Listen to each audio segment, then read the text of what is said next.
One of the things that I know that I overcome, I'll say it's about like 14 years ago. So it's been. How do you think of so far 14 years ago? Like, Yeah. But I really want to connect to those of you guys who are watching. I remember even though I was born in church, just like so many of us, we born in church, depuis nous fêtes dans l'église. We are in church, but we are not in Christ, because the Bible said whoever that Christ has, you know what, he has it for life. Yeah. Okay, so you can't be like in Christ and all of a sudden like you want to away from Christ. Yeah. It's like if you walk away from Christ, it means that you were never in Christ. Yeah. And one of the things that I had to overcome, I was baptized and everything, but the English word, because I was playing it with you guys later on, I think it's debauchery. Ça nous est Banboch en créole. You guys, y'all don't know what is Banboch? Debauchery is Banboch. It's basically somebody who's all into pleasure. Okay. Yeah, somebody who's all into pleasure. Pleasure meaning that you're going to the club, you're having fun. So feeding their flesh. Yeah, feeding the flesh, if you want to put it that way. Thank you. That's all the right. way how I could put it. So that's what I was into that. Going to the club, because I remember when Brother Kenvy used to go to the club? Yeah, I used to go to the club. Continue your story. Brother Kenvy used to go to the club. Sorry. I remember those days. Actually, you know what? I was at FAU. I was a freshman. Just graduated. The point is that while I was at FAU, in Boca, I'm gonna make sure I say that place. Okay. But anyway, going out there, and me and my cousin, we were always into going to parties. We were always going to the clubs. There was, we know all the spots. And here's another thing that we always did. We always did December 25th, and it had to do with Noel and Sissy Boy done there in Miami. The guys would be putting the festivals together every year, December 25th. Year. It was always big. And me and my cousin, oh my God, we will make sure that we go to Christmas show at our church. Wow. And then go out? Yeah. So the Christmas show start around like 7 p.m., right? Yeah. And it will finish around 10. So we just go out there just to satisfy the parents so they could see us in church. Right. We even participate in the play. Oh my goodness.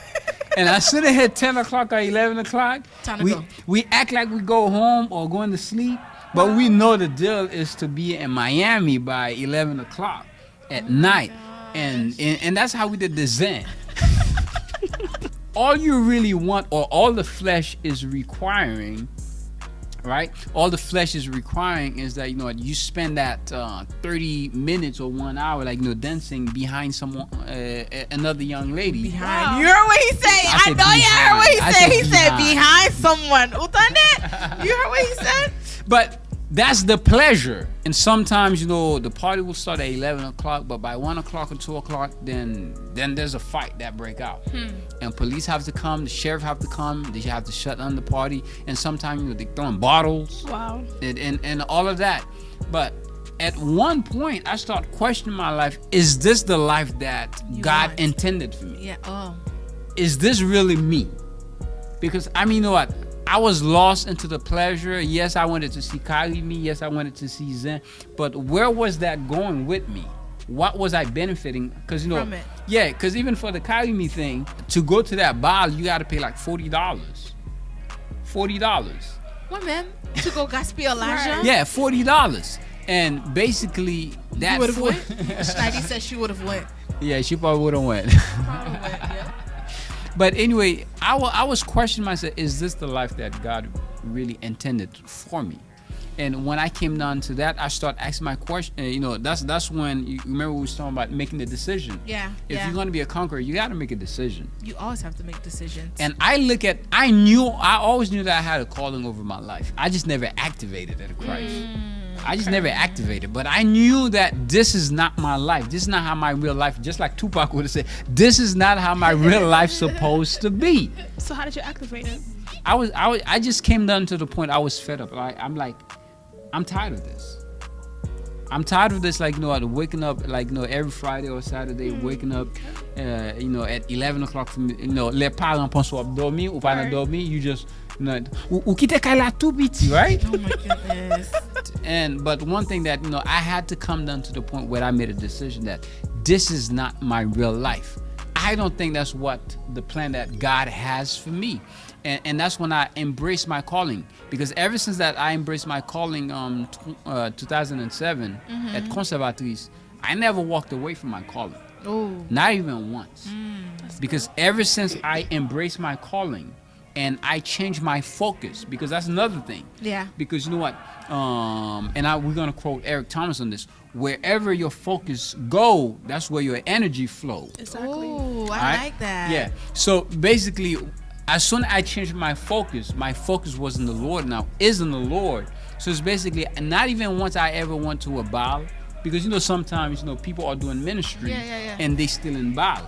But one thing that I never did is like I can honestly say that ever since I started with the Conservative Youth Ministry and still where I am today, I never walked away from my calling. I was not playing both sides, where I'm the youth president, And I'm still going but out. at the same Right. time, Yeah. I'm still going. Yeah. I'm still in a T-balance. Yeah, I'm still, yeah.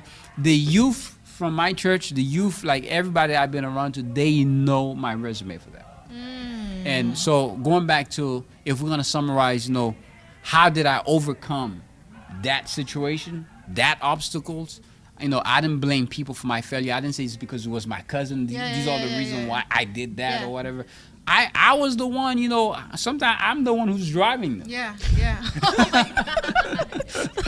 So I'm responsible for my own action. I did this to myself.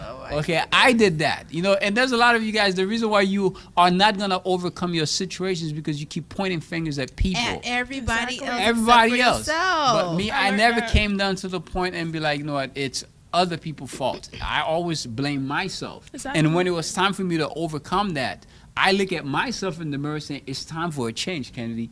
You need to do better. And the moment I say, you know what, I need to do better, and I make that decision and I change my focus, and I embrace the calling that God had over my life and has over my life, then that's when I